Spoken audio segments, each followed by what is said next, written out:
All right, welcome to the Right Now Project. The Right Now Project is a podcast about finding and owning who we are. It's about learning to trust ourselves, finally. It's about learning to trust our guts. It's about uncovering our authenticity and allowing who we are to soar. My name is Guy McPherson. I'm the founder here, and this is my journey too. If you're looking for something easy, this is not it. However, if you're ready to step up, ready to explore who you are, the ups and downs, the scars and scrapes, and realize the incredible value in that, this is your place. Let's get started.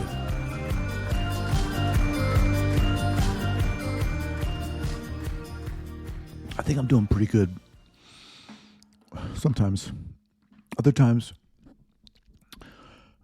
I find myself very critical of myself.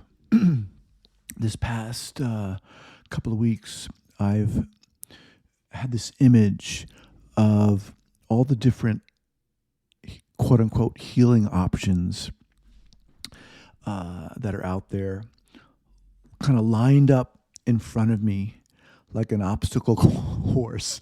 And you know those inflatable like punching bags that are I don't know, they were like clowns or something, like you'd punch them and they would have weighted bottoms, and then they would go down, then it would come back up again. For some reason, I had an image of my head as all the kind of treatment options or healing options as lined up as those kind of like bags, punching bag type things lined up in front of me. And I don't know what that means, but I feel like I'm trying stuff. I'm trying to reach out to people. I have been reaching out to people, definitely been working out and taking some hikes, and I'm still working. I'm still positive. I have a small support system. I've been touch and go with therapy. I have not been good at kind of doing a lot of new stuff. I like getting into a yoga class has been on my mind. In fact, I got to write that down right now and make sure I do that. I've been hanging out with some friends. I think I mentioned that I screwed I slipped on the ice a couple of months ago. I just jacked my right shoulder up. Seriously. I thought I was going to need some surgery, but I don't think that's going to be the case now. But anyway, that's been impacting my table tennis that I've been doing. Let me see, yoga class. Okay. So, I have been doing stuff, but I think I'm someone who gets into a routine, and I need to get out of it. I need to get out of my comfort zone. And I think that's where I'm at now. I as I've said, I think before here in the space, I'm generally a positive person, and it's been easy for me to get, I don't know, slightly depressed or even sad when I'm not with my kids, when my kids are not here, when they're not spending the nights here. That sucks, and it's weird, and it's fucking crazy that has been imposed upon me, right? It's not, I got to break from my kids. No, I don't want to break from my kids. I mean, sometimes do I need a break? Yes, of course, but not like this. This is, kind of imposed externally and forced. And that it's hard to deal with. It really is hard to deal with. But I have been like listening to a lot of, different podcasts and interviews with people that I find really inspiring, and I find a lot of energy there. That helps me kind of get out of my mental and emotional paradigms, which I can cling to. So, but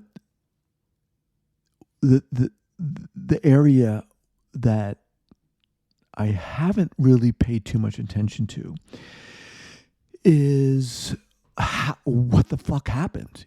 How did this happen with my marriage? And there's a couple of reasons why I haven't done that. One is I honestly don't completely know, and I'll say more about that. And the other is that it kind of feels like it's quicksand. It kind of feels like it just keeps me, bogged down, and I need to keep moving forward.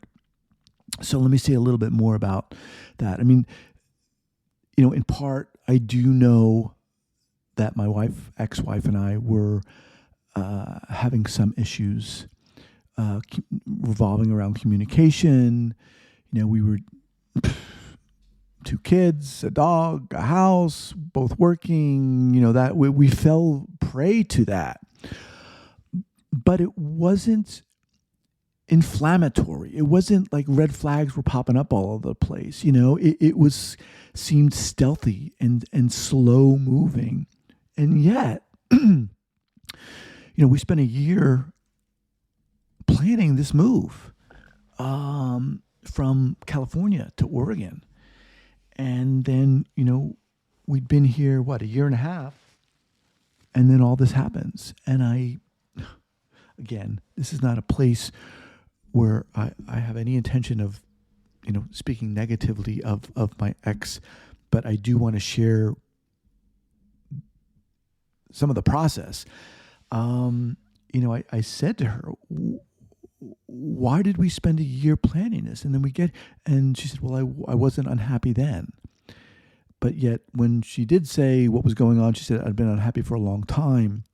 So anyway, and I honestly, she didn't lay it all out, what the hell happened. And I don't even know if maybe she knows, but man, what's the lesson here? I don't know. Honestly, I don't know what the lesson is. It's not like, oh, you've got to have that one box checked that I didn't have checked. And,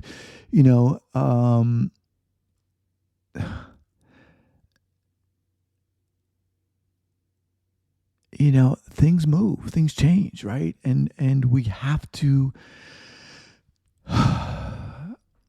be understanding of that. And that scares me. It's like, one of the hard parts of this, another hard part of this is no longer having a partner in life to move forward with. And to share my growth of the kids with. My wife and I talk about the kids, but it's very kind of, clinical in a sense, just reciting the facts is what it is. But that part hurts. It's painful. It's sad, and at the same time, I am in no way ready to, go out and start dating. I mean, that just seems crazy to me. So far down the road. And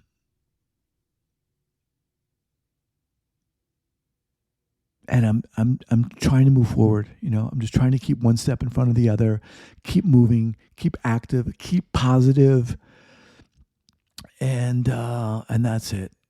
And again, as always, if you're listening to this, awesome. If you're going through something, I wish you strength and forward motion. All right, take care.